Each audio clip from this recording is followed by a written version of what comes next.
Hi, welcome to my YouTube channel knowledge with Ragib. तो आइए पिछला क्लास को हम लोग कंटिन्यू करते हैं। तो देखिए उसके बाद आपका क्या आ जाएगा, मसूद शाह आता है 7 नंबर पे आपका मसूद शाह आ जाएगा। ठीक है, अब ये मसूद शाह जो है, ये देखिए मसूद शाह जो होता है इसके बारे में, ये इसका जो पीरियड चलता है 1242 AD से 1246 AD। इसका नेम जो है उन कॉइन पे नाम जो मिला था मसूद शाह के पीरियड में ही, लास्ट खलीफा जो था बगदाद का, उसका नाम मिला था कॉइन पे।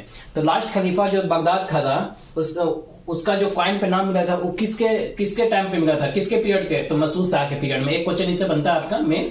अब देखिए नसरुद्दीन महमूद जो था उसके बाद 1246 AD से लेके 1266 AD रहा। इसमें क्या हुआ कि इसी ने टाइटल दिया था बलबन को, उल्लुग खान की टाइटल दिया था कौन, नसरुद्दीन महमूद दिया था बलबन को। सिलेक्ट किया था वजीर बलबन को। ठीक है, नसरुद्दीन महमूद बलबन को एज ए वजीर सेलेक्ट किया था। और स्लेव ऑफ इल्तुतमिश, ये बलबन क्या था, स्लेव था, इल्तुतमिश का स्लेव था बलबन। और जैसे ही सिलेक्ट किया ये वजीर बलबन को नसरुद्दीन महमूद, तो बलबन के पास क्या था, पूरा पॉलिटिकल पावर था। ठीक है, पॉलिटिकल पावर फुल्ली बलबन के पास ही थी। अब ये जो नसरुद्दीन महमूद है उसने एक पोस्ट दिया था, पोस्ट का जो हेड जिसको बोलते हैं न्यामे ममलाकत जो है, पोस्ट का हेड बनाया था किसको, बलबन को ही बनाया था। जैसे न्यामे ममलाकत जो था, एक जो दल चलीसा का जो एक हेड होता था, बताए थे इदगीन को बनाया गया था। इदगीन को भी बनाया गया था ना। तो यहाँ पे देखिए, यहाँ पे क्या हुआ कि इस पोस्ट पे जब इसका जब पीरियड चल रहा था, इसका जब रूल कर रहा था नसरुद्दीन महमूद, तो इसने बलबन को न्याबे ममलाकत का एक पोस्ट दिया था, उस पोस्ट का हेड बनाया था। ठीक है, अब देखिए किसको, बलबन को। अब ये जो है लिव्स करता था their life by swing hat, ये टोपी सिलकर अपनी जिंदगी को गुजर बसर करता था। तो ये नसरुद्दीन महमूद मतलब टोपी सीधा था। ठीक है, तो ये नसरुद्दीन महमूद के बारे में जो कुछ भी था वो मैंने आपको बता दिया। अब देखिए यहाँ पे गयासुद्दीन बलबन आता है 9 नंबर पे, जो कि 1266 AD से लेकर 1287 AD तक रहा। इसने क्या किया, स्टार्टेड किया ब्लड एंड आयरन पॉलिसी की नीति अपनाई इसने, स्टार्टेड किया ब्लड एंड आयरन पॉलिसी। और इसने एक नवरोज, ये मैक्सिमम चीज जो है वो ईरान से कॉपी किया है, ये ब्लड एंड आयरन पॉलिसी भी ईरान में ही था। नवरोज फेस्टिवल इसने अपनाया, पर्सियन फेस्टिवल है जो कि पर्सियन लोग न्यू ईयर मनाते हैं 21 मार्च को, तो उसको इसने इंडिया में भी अपनाया था। ठीक है, इसने एब्लिश किया, इसने खत्म किया दल चलीसा सिस्टम को, दल चलीसा जो सिस्टम था, क्योंकि ये गयासुद्दीन बलबन का पूरा नाम क्या था, गयासुद्दीन बलबन, ये भी कभी कभी पूछ जाता है। तो बलबन का पूरा नाम क्या है, गयासुद्दीन बलबन। ये बलबन जो था ये दल चलीसा सिस्टम को खत्म किया था, क्योंकि ये खुद भी दल चलीसा का ये हिस्सा रह चुका था, मतलब हिमसेल्फ पार्ट, खुद भी उसका एक हिस्सा था, खुद भी एक मेंबर था दल चलीसा का। तो इसने दल चलीसा को खत्म किया था, फाइनली एब्लिश्ड यही किया था। उसके बाद सेकंड अटैक जो हुआ था मुगलाइड का, वो इसी के पीरियड में हुआ था, गयासुद्दीन बलबन के पीरियड में सेकंड अटैक हुआ था मुगलाइड का। तो ये एक्चुअली क्या था, नॉर्थ वेस्ट से मुगलाइड आते थे, तो उस पे वो फोर्ट बनाया, बहुत काम किया, अच्छा काम किया मुगलाइड से छुटकारा पाने के लिए।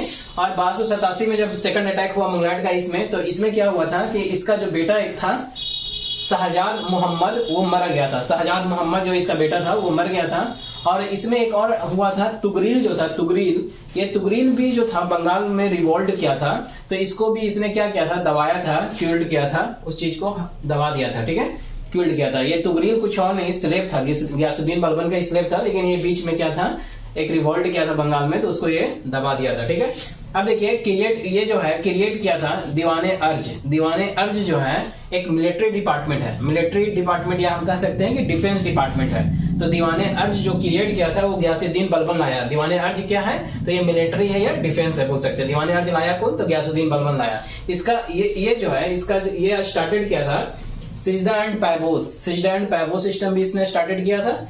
और इस सिजदा एंड पैबोस में क्या होता है, सिजदा में होता है सीधे एकदम नीचे, सजदा और सिजदा मतलब सीधे एकदम नीचे आपको झुक के उसको नमस्ते करना रहता था, हाथ झुका के वो करना रहता था, फुल्ली आप ले डाउन हो जाइए जमीन पे, उसके बाद वैसे। और पैबोस में होता था कि फीट को किस करना रहता था, फीट को चूमना रहता था। तो ये सिजदा एंड पैबोस, ये एक अपने आप को बेहतर और अपने आप को एक ऑटोक्रेसी मतलब क्या होता है? ऑटोक्रेसी किंगशिप भी इसने दिया था, एक थ्योरी दिया था ऑटोक्रेसी किंगशिप का। मतलब ये हुआ कि एब्सोल्यूट पावर खुद के पास रखना ही चाहता था। तो ये दिखाने के लिए कि सारा पावर मेरे पास है, एक ये सारे सिस्टम को लॉन्च किया, सारे सिस्टम को स्टार्ट किया। तो ऑटोक्रेसी किंगशिप भी इसने लाया, मतलब इसी का था ये थ्योरी क्या ऑटोक्रेसी किंगशिप का। और ये था कि स्ट्रॉन्ग इसका सेंट्रलाइज्ड आर्मी जो था इसका स्ट्रॉन्ग था। तो ये एक्चुअली क्या था कि फुल्ली पावर एकदम रखना चाहता था, इस वजह से ऑटोक्रेसी था, स्ट्रॉन्ग सेंट्रलाइज्ड आर्मी इसका था। इसके कोर्ट में आपको अमीर खुसरो इसी के कोर्ट में था, और अमीर हसन भी इसके कोर्ट में था। अमीर खुसरो और लोगों को भी कोर्ट में है वो, मैं जब अमीर खुसरो आएगा तो मैं बताऊंगा, बहुत लोगों के कोर्ट में रहा अमीर खुसरो, लेकिन इसके कोर्ट में भी था अमीर खुसरो। ठीक है, इसका कहाँ जन्म हुआ, इटा पटियाली, वो सब बताएंगे। बहुत ज्यादा इसके बारे में जानना है अमीर खुसरो के बारे में, एक अलग टॉपिक लेके अमीर खुसरो के बारे में बताएंगे आपको। अब देखिए ये क्या क्या टाइटल दिया, ये खासदार का टाइटल दिया, खासदार भी इसका टाइटल था। इल्तुतमिश जो था, इस इल्तुतमिश का ही बहुत खास आदमी था, तो इल्तुतमिश इसको खासदार टाइटल दिया था। अमीर सिकार या हजीब, अमीर ए सिकार या हजीब का भी टाइटल इसको मिला रजिया सुल्तान के द्वारा।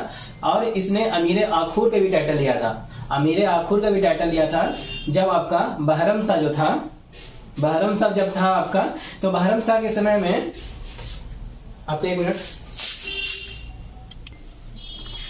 हाँ देखिए, तो बहरम शाह के समय में इसको ये टाइटल मिला था अमीर आखुर का टाइटल। जब बहरम शाह क्या हुआ था, जब आपका आप देखे होंगे याकूत खान और रजिया सुल्तान जब चली गई थी, तो जब बहरम शाह बन गया था तो उस समय ये अमीर आखुर का, पहले याकूत खान के पास था ना, ये रजिया सुल्तान के द्वारा दिया गया था ये पोस्ट, अमीर आखुर का पोस्ट दिया गया था याकूत खान को। बट जब वो वहां चला गया था तो बहरम शाह जब गद्दी में बैठा था, तो बहरम शाह फिर ये अमीर आखुर का पोस्ट बलबन को भी दिया था, गयासुद्दीन बलबन को। तो इसके पास ये भी टाइटल आया, अमीर आखुर का भी टाइटल। और मेनली ये टाइटल है इसका, ये बहुत इंपॉर्टेंट है, ये दोनों याद रखिएगा। जिले इलाही इसने टाइटल लिया जो शैडो ऑफ गॉड होता है जिसका मतलब। और नियामते खुदाई, इसने एक टाइटल लिया नियामते खुदाई, जो रिप्रेजेंटेटिव ऑफ गॉड बताता है, मतलब अपने आप को गॉड के बाद, पैगंबर के बाद खुद को अपने आप को अव्वल बताता था, ये रिप्रेजेंटेटिव ऑफ गॉड, नियामते खुदाई। ये दो टाइटल बहुत इसका इंपॉर्टेंट टाइटल है। और उसके बाद ये देखिए, ये जब मरा, टॉम इसका जो था, ये मेहरौली आर्कियोलॉजिकल पार्क में इसका टॉम है, दिल्ली में है, मेहरौली में ही इसका टॉम है, मेहरौली के एरिया में आता है मेहरौली आर्कियोलॉजिकल पार्क, तो वहीं इसका टॉम है, वहीं इसका कब्र है।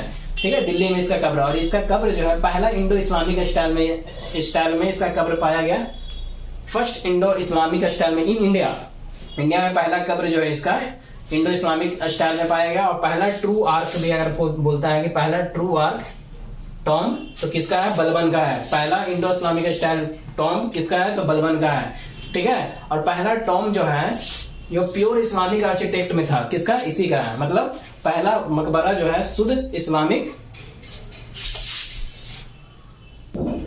मतलब पहला मकबरा जो शुद्ध इस्लामिक शैली पे था वो किसका था, तो बलबन का था। तो यही दिस इज ऑल अबाउट, बताते हैं फिर इसके आगे।